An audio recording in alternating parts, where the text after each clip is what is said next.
back in 1958, I was in Zurich, and there met a most extraordinary man by the name of Karlfried von Dürkheim. He was a former German diplomat who had studied Zen in Japan. And when he came back after the war, he opened a meditation school and retreat in the Black Forest. And he said, well, I tell you what, a lot of my work has to do with people who went through spiritual crises during the war. And he said, you know, we all know that when a person's in an absolutely extreme situation and they accept it, there is the possibility of a natural satori. And that's what I mean when I was explaining that when one gets to an extreme, that is to say, to the point where you realize that there is nothing you can do about life, nothing you could not do about life, then you're the mosquito biting the iron bull. Well, so in the same way he said, look, you heard a bomb coming at you. You could hear it whistle, and you knew it was right above you and headed straight at you and that you were finished. And you accepted it. And suddenly, there was this strange feeling that everything is absolutely clear. You suddenly see that there isn't a grain of dust in the whole universe that's in the wrong place. That you understand completely, absolutely, totally what it's all about. Because you can't say what it is. But he said in so many cases the bomb was a dud and they lived to tell the tale. Or he said you were in a concentration camp. You've been there so long that you gave up all hope whatsoever, ever getting out. You were just going through this miserable, boring, degrading grind, week after week after week. Nobody paid the slightest attention to you as an individual. You knew you would never get out, and you accepted it. And suddenly, something changed. This extraordinary feeling of freedom. Or he said, you were a displaced refugee. You had lost your family. You didn't know whether they even existed. You were miles from your home. You didn't know whether it existed. You had lost your job, your very identity. You were absolutely nowhere. And you accepted it. And suddenly, you were as light as a feather and free as the air. Now he said, so many people have had those experiences, and they talk about them to their families and friends, and they say, oh, well, you were under terrific pressure, and you probably had some hallucination, you know? Well, he said, I am showing those people that so far from having a hallucination, those were the few occasions in which they woke up.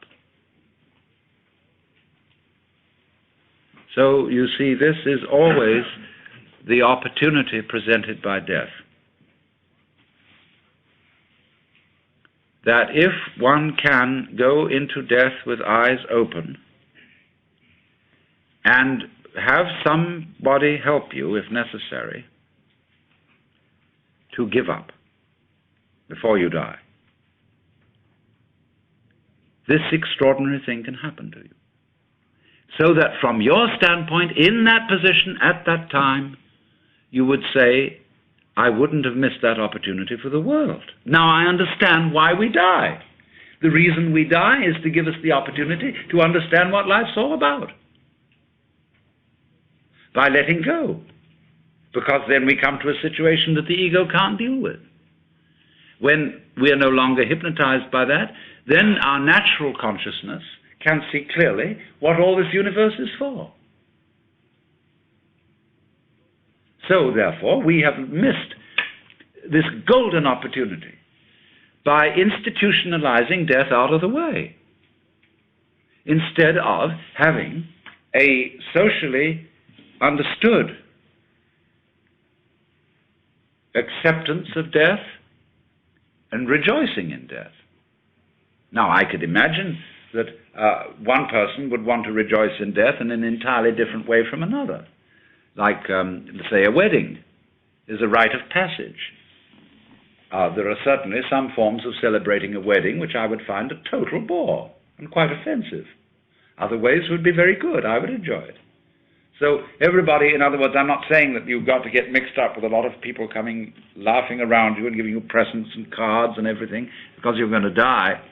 But I'm only indicating a general thing, that the doctor, the ministers, the psychiatrists, and above all us,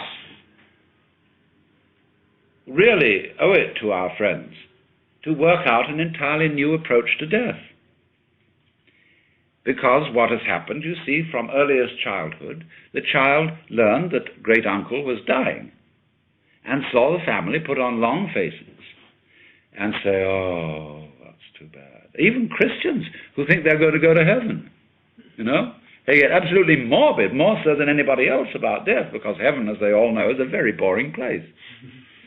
And so this frightful thing, dead, you know. Now one understands that for the living, to lose someone you love, or even for a dying person to worry about what on earth my wife, my children, my whatever are going to do without me.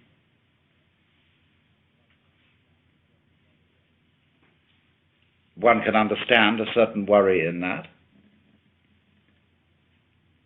But nobody is indispensable. And there comes a point when you have to say, I'm sorry, but I am completely going to abandon responsibility for anything. Because there is no further way I can do it. This is another way of that surrender.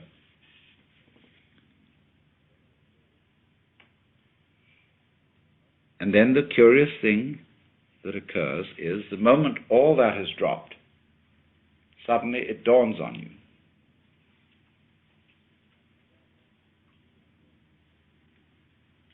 that to be important, existence does not have to go on any longer than a moment. Quantitative continuity is of no value. How long can you hold your breath? Who cares?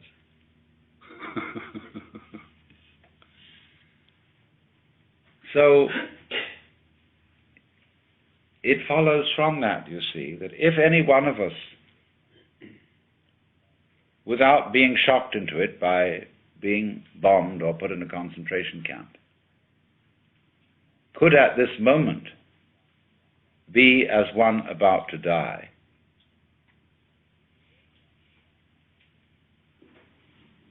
genuinely and honestly, we would understand the mystery of life. Because death is in a certain sense, the source of life.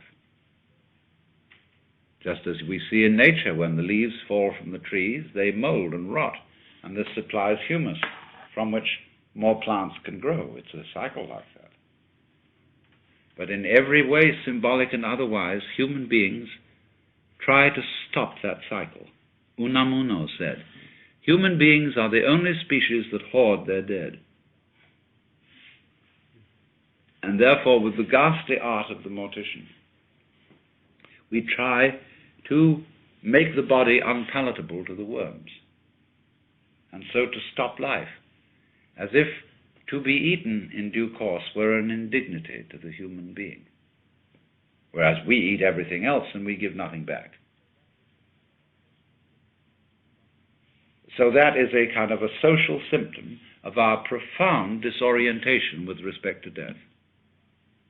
We think death is unnatural, and furthermore, in our culture, we think birth is a disease and send a mama to the hospital for the most unnatural, weird kind of parturition.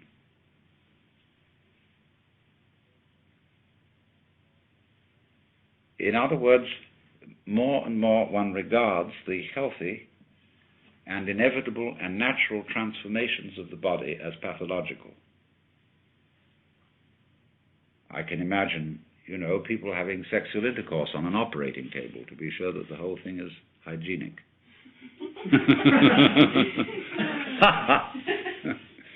You know,